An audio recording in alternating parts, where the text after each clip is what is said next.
अस्सलाम वालेकुम दोस्तों, मेरे चैनल प्रॉपर्टी की दुनिया में आपको खुशामदीद। दोस्तों, आज मैं अपनी वीडियो में तेसर टाउन फ़ेज़ 1 और फ़ेज़ 2 का मैं पूरा मुकाबला करूंगा, जिसमें मैं ज़रूर ये बताऊंगा कि कौन सा फ़ेज़ ज़्यादा बेहतर है। तो वीडियो शुरू करने से कबल आपसे दरख्वास्त है कि मेरे चैनल को ज़रूर सब्सक्राइब कर लीजिए ताकि आने वाली वीडियो से आप मुस्तफ़ीद होते रहिए। दोस्तों, सबसे पहले तो मैं फ़ेज़ 1 के ऊपर मैं पूरा डिस्कशन करूंगा, फिर मैं फ़ेज़ 2 पर आऊँगा और सबके ना जो भी प्लस या नेगेटिव पॉइंट्स है सबके ऊपर मैं डिस्कशन करूंगा। तेसर टाउन की सेल परचेज़ के हवाले से अगर आप रब्ता करना चाहते हैं तो दिए गए व्हाट्सएप नंबर पर बराए मेहरबानी रब्ता करिएगा। बराए मेहरबानी व्हाट्सएप पर रब्ता करिए, ऑडियो मैसेज आप ड्रॉप कर दिया करें तो मैं इंशाल्लाह आपके ऑडियो मैसेज का ज़रूर जवाब दिया करूँगा। कोशिश मेरी यही होती है। तो पहले तो मैं फ़ेज़ 1 पर आ जाऊँ। दोस्तों, सबसे पहले तो एक बात ये है, 2 बैलेटिंग्स हुई हैं, ठीक है। एक हुई है 2006 की बैलेटिंग, एक हुई है 2019 की बैलेटिंग। ये जो आपको शेडेड नज़र आ रहा है सेक्टर 65, 72, 76, 80, 79, 81, 74, 73 और 88, ये सारे जो हैं ये आपके पास फ़ेज़ 1 के वो सेक्टर्स हैं जो कि 2006 में बैलेट हुए हैं। 2019 दो और सेक्टर्स की बैलेटिंग हुई है, जिनमें आपके पास सेक्टर 77 है और सेक्टर 71 है। ये दोनों सेक्टर्स बैलेट हुए हैं 2019 में। इसको शेड इसलिए नहीं किया हुआ क्योंकि ये उस बैलेटिंग से पहले इसको शेड आउट किया हुआ था। बहरहाल मकसद ये है कि फ़ेज़ 1 में भी 2 बैलेटिंग्स हुई हैं, 2006 वाली और 2019 वाली। अब आते हैं पहले सेक्टर में, सेक्टर 79 जो कि सबसे आजकल हॉट सेक्टर चल रहा है तेसर टाउन फ़ेज़ 1 का।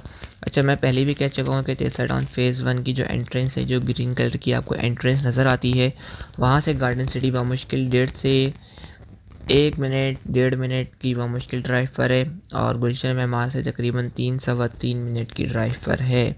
ब्लॉक सी में जो भी 240 गज़ के प्लॉट भी हैं वो भी तकरीबन अब वो 95 और 90 प्लस के ऊपर रेट्स चले गए हैं। 200 गज़ के प्लॉट ही 75 पे चले गए। और यहाँ तक कि गार्डन सिटी ब्लॉक एच के कम से कम 80 गज़ का जो प्लॉट है, सबसे सस्ता प्लॉट जो मैं बता रहा हूँ, वो भी 29-30 लाख रुपए का चला गया। जो गार्डन सिटी ब्लॉक एच भी वो भी आखिरी के ब्लॉक्स में आता है और ब्लॉक एच में कोई अभी आबादी नहीं, ना कोई यूटिलिटी लगी हुई है। इसके बावजूद भी 80 गज़ का रेट मैं आपको बता रहा हूँ 29 से 30 लाख रुपये का चल रहा है। तो बहरहाल पोटेंशियल बहुत है। तेसर टाउन में अगर हम यूटिलिटी के बारे में मामले में बात करता हूँ तो गार्डन सिटी का ब्लॉक एच और तेसर टाउन का फ़ेज़ 1 बिल्कुल बराबर है। हाँ, बल्कि मैं तो एडवांटेज ये दे देता हूँ कि गार्डन सिटी में तो बहरहाल कंस्ट्रक्शन स्टार्ट नहीं हुई है, लेकिन तेसर टाउन में तो प्रॉपर अच्छा खासे पोजीशन अल्हम्दुलिल्लाह स्टार्ट हो चुके हैं। और सेक्टर 76 में भी अच्छे खासे पोजीशंस रिसेंटली हुए हैं। 80 सेक्टर में भी अभी भी जोड़ी का पोजीशन हुआ है। 79 में 160 फीट रोड पे एक पोजीशन हुआ है। 72 के बारे में भी सुनने में आया है कि 100 फीट रोड पे 80 गज़ का पोजीशन हुआ है और बहरहाल उससे पहले तो बहुत पोजीशन हो चुके हैं। और मैं इस बात का खुद गवाह हूँ कि 2020 के अक्टूबर से आज तक, जो अगस्त तक 2021 के तकरीबन 10 महीने या 11 महीने आप लगा लें, तो 11 महीने आप लगा लें, तो इन 11 महीनों में जितनी कंस्ट्रक्शन हुई है, तकरीबन 90% जो कंस्ट्रक्शन हुई है तेसर टाउन में, वो इन 11 महीनों में हुई है। उससे पहले बहुत ज़्यादा स्लो मामला थे। मतलब जो आप समझ लें कि 15 साल की कंस्ट्रक्शन एक तरफ और जो 10-11 महीनों की कंस्ट्रक्शन 90% ज़्यादा हुई है। तो इतना फ़र्क आया है पिछले 11 महीनों में। बहरहाल गार्डन सिटी का मैंने ब्लॉकेज का आपको एक सूरत हाल बता दी है। अब फ़ेज़ में सबसे जो महंगा सेक्टर है, सेक्टर 79 है। यहाँ सबसे ज़्यादा कंस्ट्रक्शन हो चुकी है और शहर तेसर के नाम से मशहूर भी है ये। और काफ़ी लोग मेरी वीडियोस अल्हम्दुलिल्लाह देख देख के जान चुके हैं। शहर तेसर के मुतालिक, फ़ेज़ 1 के मुतालिक मैं काफ़ी ज़्यादा मैं बातें करता हूँ और उसकी मैं तारीफ़ें करता हूँ, क्योंकि फ़ेज़ 1 की अगर मैं बात करूँ तो एक सबसे अच्छा प्लस पॉइंट है, एक तो बहुत ही स्ट्रक्चर में डिज़ाइनिंग के प्रॉपर जो डिज़ाइनिंग है सेक्टर्स की वो हुई है, ठीक है। एक और जो सबसे प्लस पॉइंट नज़र आते हैं मुझे फ़ेज़ 1 में तेसर टाउन में, कि सारे सेक्टर्स आपस में बड़े अच्छे तरीके से कनेक्टेड हैं। नीचे आपको 76 ए या 75 ए, ये सारे कमर्शियल सेक्टर्स हैं और कमर्शियल सेक्टर्स भी तेसर टाउन में बैलेटिंग आएगी और ये फ़ेज़ 1 के ही हैं। ये मतलब किसी इंक्रोचमेंट में नहीं है, कोई गोट आबाद नहीं है। फ़ेज़ 1 में सबसे अच्छी बात ये कि कोई गोट आबाद नहीं है, ठीक है। तो गोट आबाद कोई भी नहीं है कि गोट साथ में लगा हुआ है, कोई इंक्रोचमेंट है, कोई कब्ज़ा है। सारे सेक्टर्स अल्हम्दुलिल्लाह साफ़ सुथरे हैं। 65 सेक्टर हो या 81 सेक्टर हो या 88 सेक्टर हो, तमाम सेक्टर्स इंक्रोचमेंट से पाक हैं। ये जो फ़ेज़ 2 में जैसी अब आते हैं तो काफ़ी इंक्रोचमेंट या गोट्स वगैरह आते हैं। इसमें बिल्कुल इस तरह के मामलात मौजूद हैं, कब्ज़े इंक्रोचमेंट चलते हैं फ़ेज़ 2 में, फ़ेज़ 1 में नहीं है। एक और अच्छी बात कि ड्रेनेज की लाइन और सीवरेज की लाइन फ़ेज़ 1 में डली हुई हैं काफ़ी। जो मेन पोर्शन है, बड़े रोड की बात कर रहा हूँ, वो कारपेटेड भी हैं, रोड्स बनी हुई हैं, मतलब ऐसा नहीं कि बिल्कुल ही कच्चा रोड पड़ा हुआ है। बहरहाल शार तेसर का कुछ पैच बहरहाल उस पर रोड नहीं बना हुआ, कच्चा है। बाकी 160 फीट की रोड जो है पूरी, जो कि सेक्टर 79, 80, 76, 77, 71, 72, 65 ऑल द वे बनी हुई है। बहरहाल बीच में एक नाला टूटा हुआ है 72 में। और तो काफ़ी सारी मुझे चीज़ें अच्छी लगती हैं कि एक तो कैटेगरीज़ भी बड़ी उन्होंने एक सेपरेट आइडेंटिफिकेशन अच्छी रखी गई है, 80, 120, 240, 400 गज़ की, और तमाम सेक्टर्स में स्प्रेड किए हैं चारों कैटेगरीज़। ये नहीं कि एक सेक्टर में सारा 80 गज़ भर दिया है या एक सेक्टर में साढ़े 400 गज़ भर दिए हैं, तो ये बड़े प्लस पॉइंट है। साथ में 63 सेक्टर है जो कि कमर्शियल सेक्टर है स्मॉल कॉटेज इंडस्ट्री का, तो एक कमर्शियल सेक्टर भी रखा है। अच्छा, बड़े बिल्डर्स की भी जो अप्रोच है, फ़ेज़ 2 पे भी मैं बात करूँगा। बड़े बिल्डर्स भी जो अभी रिसेंटली इन्होंने जो प्रोजेक्ट लॉन्चेस किए हैं वो फ़ेज़ 1 के तरफ में किए हैं। जैसे 61 सेक्टर पे अगर मैं बोलूँगा फ़ेज़ 1 से करीब है, गौहर विलास का प्रोजेक्ट बहुत बड़ा चल रहा है। और दूसरी बात है लखानी ब्लेसिंग सेक्टर आपके पास 78 पे इन्होंने लॉन्च किया अपार्टमेंट्स का, काफ़ी तेज़ी से काम चल रहा है अल्हम्दुलिल्लाह, कहीं काम रुका नहीं है। दोनों बिल्डर्स अपने काम कर रहे हैं, लखानी वाले भी और गौहर वाले भी। फ़ेज़ 1 की मैंने आपको सारी एक अच्छाइयाँ गिनवाना शुरू कर दी हैं। और सबसे अच्छी बात यह है कि यहाँ पे सबकी नज़रें भी जमी हुई हैं कि कोई इंक्रोचमेंट या कब्ज़ा इस तरह की चीज़ नहीं, ज़मीन भी लेवल है, ऊपर की ज़मीन है। और साथ साथ पोजीशंस भी लोग ले रहे हैं, ख़ास तौर पे जिनके मैं समझता हूँ कि प्लॉट्स हैं, तो उनको ज़रूर पोजीशन की तरफ अब आना चाहिए, क्योंकि अब ये टाइम आ चुका है कि अपनी आप बाउंड्री वॉल बनाएं, चार दीवारी बनाएं, कोई कंस्ट्रक्शन करना चाह रहे हैं, ताकि एमडी के ऊपर भी प्रेशर पड़े कि अब वो यूटिलिटीज़ की तरफ ज़रा उसके ऊपर प्रेशर पड़े और यूटिलिटीज़ की तरफ तेज़ी से आए। तो अगर फ़ेज़ 1 में यूटिलिटी आती है तो ऑलरेडी इसका इम्पैक्ट बहुत अच्छा पड़ने वाला है फ़ेज़ 2 के ऊपर। तो यूटिलिटी जब आएगी ज़ाहिर सी बात है लोग फिर रहने को तैयार हो जाएंगे। तो फ़ेज़ 1 में वैसे तो मैं बड़ा इसके हक़ में हूँ फ़ेज़ 1 के, और मुझे फ़ेज़ 1 के तमाम सेक्टर्स ही पसंद है। नाले से बस थोड़ी सी चीज़ें दूर होनी चाहिए, बाकी मुझे फ़ेज़ 1 थ्रू आउट ओवरऑल बड़ा पसंद है। सॉलिड चीज़ें हैं, सॉलिड रेट्स पे चलता है, मार्केट डिप करे ऊपर करे, फ़ेज़ 1 के अपने रेट्स काफ़ी अच्छे हुए हैं, बड़े रोड्स पे रेट्स काफ़ी तेज़ी से अच्छे हुए हैं। मैं समझता हूँ आने वाले 2.5-3 सालों में फ़ेज़ 1 की इंशाल्लाह इसकी काफ़ी अच्छा आउटलुक बन जाएगा। अगर यूटिलिटी आती है तो बहुत तेज़ी से लोग रिहाइश इख्तियार करेंगे, जो लोग रिहाइश इख्तियार करना चाहते हैं और जिन्होंने सस्ते प्लॉट्स लिए हुए हैं 1.5-2 साल पहले, और अभी भी सस्ते प्लॉट्स हैं, या 6.5 लाख रुपए में अगर फुल पेड फाइल आपको 120 गज़ की मिल रही है फ़ेज़ 1 में, या 5 लाख रुपए की आपको 80 गज़ की full paid file, normal file भले मैं आपसे कह रहा हूँ 73, 74, 81 सेक्टर में मिल रही है, तो और पक्के डॉक्यूमेंट जेन्युइन फाइल के साथ, जिसमें एक्सपेक्टेशन ये है कि आप भाई चलें 3-3.5 साल में 73, 74 में भी कोई ना कोई कंस्ट्रक्शन आना शुरू हो जाएगी, तो कुछ बनाना शुरू कर सकते हैं। तो पूरे कराची में इतनी ऑथेंटिक चीज़ आपको ये मामला जैसे नहीं मिलेंगे आपको। और लोकेशन वाइज मैं बात कर रहा हूँ, वैसे तो एमडी स्कीम 1 भी है या हुक्सबे भी है और भी बहुत सारी जगह हैं, लेकिन लोकेशन और एक्सेसिबिलिटी पहुँच के हवाले से मैं बात कर रहा हूँ, क्योंकि फ़ेज़ 1 अगर आप देखते हैं तो उसके 7 मिनट की ड्राइव पर मेमार का इतवार बाज़ार लगता है। तो जैसे आपको पता है इतवार बाज़ार जब इतनी मेन चीज़ कमर्शियल चीज़ फ़ेज़ 1 के 7 मिनट की ड्राइव पर है, तो आपको इससे काफ़ी आइडिया हो गया होगा कि पॉपुलेशन बिल्कुल ऑलमोस्ट फ़ेज़ 1 के एंट्रेंस पे रेडी बैठी हुई है। सिर्फ अब एमडीए को ये हम कह सकते हैं कि एमडीए की काफ़ी सुस्ती है कि यूटिलिटी पे वो तेज़ी नहीं दिखा रहा, बहरहाल उसको अब दिखानी पड़ेगी। 1.5 साल में उसको यूटिलिटी बहरहाल इसको लानी पड़ेगी। अब डिले टैक्टिक्स एमडी की ज़्यादा नहीं चल पाएंगी, तो बहरहाल अब एमडी के ऊपर प्रेशर है कि यूटिलिटीज़ की फराहमी करे। अब देखते हैं कब तक इस पर अमल दरामद होता है, 1 साल, 1.5 साल, 2 साल, जितने भी अरसा लगता है। फ़ेज़ 2 में आते हैं। फ़ेज़ 2 में सबसे पहले मैं कुछ अच्छाइयाँ बयान कर देता हूँ। फ़ेज़ 2 में जो कुछ सेक्टर्स तो बेइंतहा अच्छे और ऐसे अच्छे हैं कि मैं समझता हूँ कि फ़ेज़ 1 से भी अच्छे हैं लोकेशन के मामले में। जैसे सेक्टर 12 है, सेक्टर 11 है, ये लोकेशन के मामले में तो फ़ेज़ 1 से भी अच्छे हैं। और फ़ेज़ 1 अच्छा सेक्टर 12 जो न्यू बैलेटिंग का आपको येलो से नज़र आ रहा होगा, तो हो सकता है आप कंफ्यूज हो रहे हो, तो ये मैं बता दूँ कि 2019 में सेक्टर 12 की भी बैलेटिंग हुई है कोई लिमिटेड पोर्शन में। अच्छा, फ़ेज़ 2 में अगर हम आते हैं, रेट्स कम है, ठीक है, 80 गज़ आपको मिल जाता है तकरीबन 2.25 लाख के अक्रॉस मिल जाता है आपको। और एवरेज बता रहा हूँ मैं, नॉर्मल फाइल, कोई बड़ी लोकेशंस की फ़ाइल नहीं बता रहा। फ़ेज़ 2 की बात कर रहा हूँ, और 120 गज़ आपको मिलता है तकरीबन 4, 4.25, 4.5, 3.5, 4.25, इस ब्रैकेट में आपको नॉर्मल लोकेशन फाइल्स मिल जाती हैं।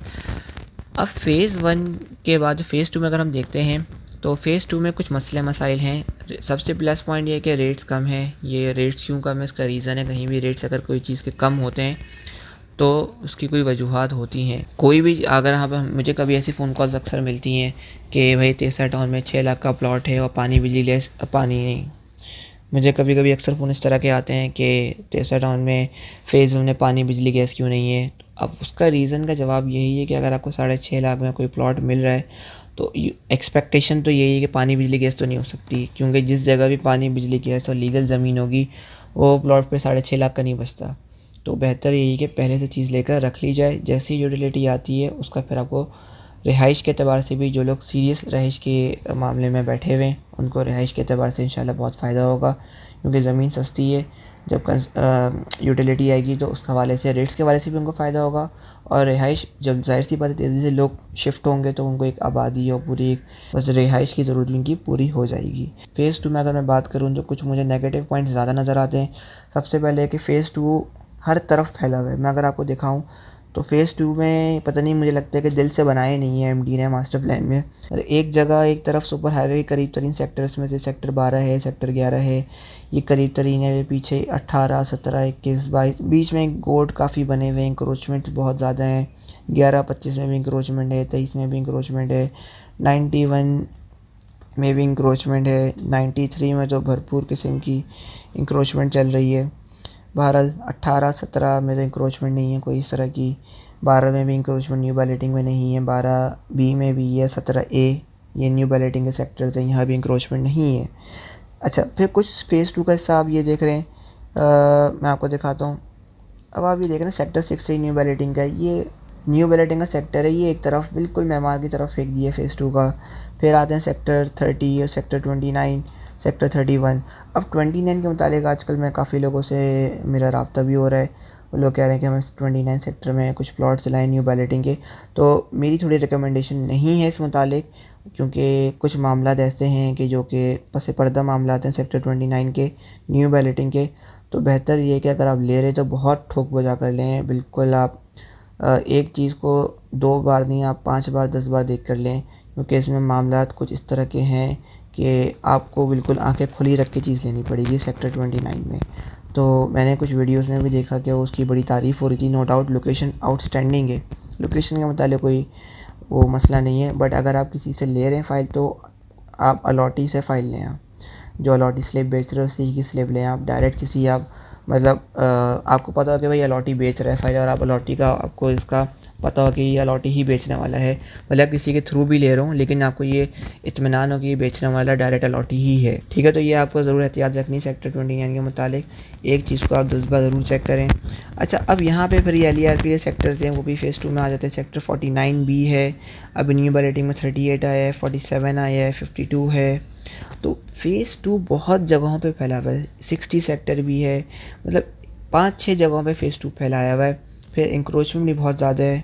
यहाँ पे भी फ़ेज़ 1 के साथ भी ये आपका सेक्टर फ़ेज़ 2 लगता है। 85 है, 84 है, ये सारे सेक्टर्स भी न्यू बैलेटिंग में आए हैं, तो ये भी फ़ेज़ 2 में है। तो फ़ेज़ 2 हर जगह फैला हुआ है। फिर इंक्रोचमेंट बहुत ज़्यादा है। अच्छा, कोई ड्रेनेज लाइन नहीं डली हुई, कोई सीवरेज लाइन नहीं डली हुई, तो ये भी एक नेगेटिव पॉइंट है कि फ़ेज़ 2 में ज़रा सा भी MDA ने काम करने की कोशिश ही नहीं की। फ़ेज़ 1 में प्लस पॉइंट ये था कि physical position through out phase 1 में मिल रहा है, जो कि पुरानी बैलेटिंग में थे। नई बैलेटिंग में फ़ेज़ 1 में पोजीशन इसलिए नहीं मिल रहा क्योंकि अभी इंस्टॉलमेंट का टाइम चल रहा है। तो जैसे ही 2022 के आखिर तक में इंस्टॉलमेंट ख़त्म होती है तो ज़ाहिर सी बात है फिर MDA इसको अलॉटमेंट और ट्रांसफ़र के बाद पोजीशन की तरफ, मुझे लगता है कि सबसे पहले अगर न्यू बैलेटिंग में पोजीशन मिलेंगे तो सेक्टर 77 और 71 में मिलने का बेइंतहा चांस है। न्यू बैलेटिंग की बात करूँ, पुरानी बैलेटिंग में तो ऑलरेडी MDA पोजीशन दे रहे हैं पूरे फ़ेज़ 1 में। फ़ेज़ 2 में बहरहाल पोजीशन का अभी भी मुझे कोई दूर दूर तक आसार नज़र नहीं आ रहे हैं। कुछ हवाएँ ख़बरें चलती हैं, कभी 49B के मुतालिक, कभी 30 के मुतालिक। बहरहाल ये ख़बरें ही हवाएँ चलती हैं, लेकिन फ़िज़िकल पोजीशन बहरहाल MDA ने फ़ेज़ 2 में अभी तक कोई नहीं दी है। तो फिज़िकल पोजीशन जहाँ पे नहीं हो रहा है, कंस्ट्रक्शन नहीं हो रही है, तो इससे ये आप अंदाज़ा लगा लें कुछ फ़ेज़ 2 के सेक्टर्स, मैं आपसे यही कह रहा हूँ, ऐसे सेक्टर्स भी हैं जो कि फ़ेज़ 1 से भी अच्छे हैं। अब मैं एक मिसाल दे रहा हूँ, एक सेक्टर है 38। अब 38 सेक्टर पूरी आबादी के दरमियान है, और वहाँ पे अगर प्लॉट्स के रेट अगर आप मालूम कर लें लिख के, तो 15 लाख का 80 गज़ का प्लॉट चल रहा है, और 20-22 लाख रुपए का 120 गज़ का प्लॉट चल रहा है। और 38 में जो बैलेटिंग की है उसका जो जिस हिस्से में बैलेटिंग की है वो हिस्सा आपका जो है वो इंक्रोचमेंट में बहरहाल नहीं भी आता। वो साफ़ सुथरा इलाका है। जिस हिस्से में बैलेट किया वो इंक्रोचमेंट में नहीं है, वो साफ़ सुथरा इलाका है। 40 सेक्टर है, 41 भी न्यू बैलेटिंग में आया है। 40A के लेकर रख लें, कभी इंशाल्लाह फ़ायदा होना हो जाएगा। लेकिन बहरहाल तसल्ली करके जो भी चीज़ लें, अपनी तसल्ली करके भरपूर लें आप, ये आपका राइट है। तो फ़ेज़ 2 में मैंने आपसे ये अर्ज़ करी कि एक हिस्सा बिल्कुल सुरजानी की बैक साइड पर आता है, एक हिस्सा मेमार के साथ आता है, एक हिस्सा सुपर हाईवे के करीब तरीन आता है। तो 3-4 हिस्से हैं जो कि एक हिस्सा फ़ेज़ 1 के साथ भी लगता है। तो 3-4 हिस्से हैं जो कि फ़ेज़ 2 फैला हुआ है, और ख़ास तौर पे सेक्टर 12-11 तो, और ये 12-20-17 ये तो बिल्कुल गुलशन इलाही के साथ हैं। गुलशन इलाही अभी फिज़िकल पोजीशन दे रहा है। बहरहाल इनके मामलात अलग हैं, ये भी बहुत इनका सुस्त मामला चलता रहता है, कुछ ना कुछ टेक्निकल इश्यूज़ आते रहते हैं। गुलशन इलाही, गुलशन मोहम्मद है या मुस्लिम सिटी है, अब इनको अपने सॉर्ट आउट करने। अब बहरहाल इनका भी टाइम आ गया है, क्योंकि यहाँ पे आबादी बहुत करीब आ चुकी है, तो इनका अब टाइम आ गया है। गुलशन इलाही वालों का भी अब आज नहीं, साल 1.5 साल में ये भी अपने पोजीशंस की तरफ प्रॉपर लोग कंस्ट्रक्शन में अल्लाह से उम्मीद यही कि स्टार्ट करना कर देंगे, क्योंकि बहरहाल अब ऑप्शन बचा नहीं है। पहले ये लोगों को 25 साल 30 साल लोगों को ख्वार करा चुके हैं, लेकिन अब बहरहाल टाइम ऐसा आ चुका है कि अब मामलात ऐसे हो चुके हैं कि अब पोजीशन की तरफ चीज़ें ऑलरेडी जा रही हैं। तो फ़ेज़ 1 तेसर टाउन हो या फ़ेज़ 2 हो, इर्द गिर्द इलाकों में पोजीशन बहुत तेज़ी से चीज़ें जा रही हैं। मैंने ऑलरेडी आपको सैमा विलास सुपर हाईवे का बताया हुआ है कि एक जो उसका एंट्रेंस है वो सुपर हाईवे पे खुलता है, और एक एंट्रेंस नदरन बाईपास पे खुलता है। सैमा विलास वाले भी सुपर हाईवे वाले भी 2021 के एंड तक पोजीशन दे रहे हैं। इलेक्ट्रिक की लाइन की काम हो चुका है, इलेक्ट्रिकल लाइन से काम हो चुका है, अंडरग्राउंड सारा कर चुके हैं, तो वो भी बिल्कुल पोजीशन के लिए रेडीमेड हो चुके हैं, बिल्कुल रेडी बैठे हुए हैं। वहाँ पे गार्डन सिटी में भी पोजीशन बढ़ते जा रहे हैं। तो ये सारी सूरत हाल में भारत फ़ेज़ 1 का बहुत फ़ायदा है। फ़ेज़ 2 मुझे लगता है कम से कम ही 5 से 8 साल के आउटलुक पे चल रहा है। ये ने कोई इंटरेस्ट नहीं लिया पोजीशन के लिए कुछ काम करे कि भाई आप गटर लाइनें डाल दें एटलीस्ट, क्योंकि ज़ाहिर सी बात है पोजीशन के लिए गटर लाइन तो मस्ट है, उसके बगैर तो पोजीशन ले ही नहीं सकते।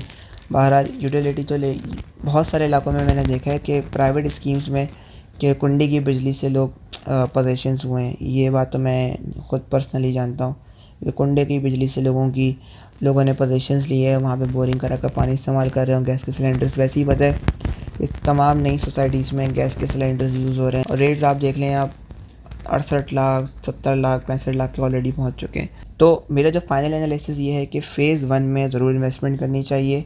70% अगर आप इन्वेस्टमेंट करना चाह रहे हैं तो 70% या 75% फ़ेज़ 1 में करें, और 20 से 25% आप फ़ेज़ 2 में करें। फ़ेज़ 2 को मैं बिल्कुल रिजेक्ट नहीं कर रहा, लेकिन अच्छे सेक्टर्स में आप इन्वेस्टमेंट करें, जो कि अच्छे सेक्टर्स हैं, भले वो पुरानी बैलेटिंग के हों या नई बैलेटिंग के हों, उसमें इन्वेस्ट करें।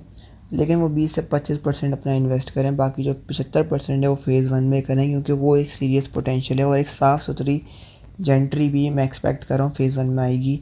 और क्योंकि वहाँ बड़ी कटिंग्स भी हैं, तो किसी भी अच्छे इलाके को उठाने में बड़ी कटिंग्स जो होती हैं 400 गज़ 240 गज़, इनका बड़ा किरदार होता है, और पोजीशंस ऑलरेडी लोग ले रहे हैं।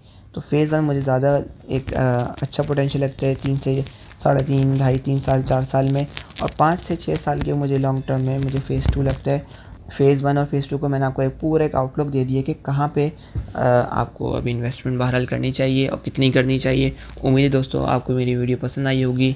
अगर वीडियो पसंद आई तो लाइक सब्सक्राइब ज़रूर शेयर करिए मेरे चैनल को। और दोस्तों तब तक के लिए अल्लाह हाफ़िज़, अस्सलाम वालेकुम।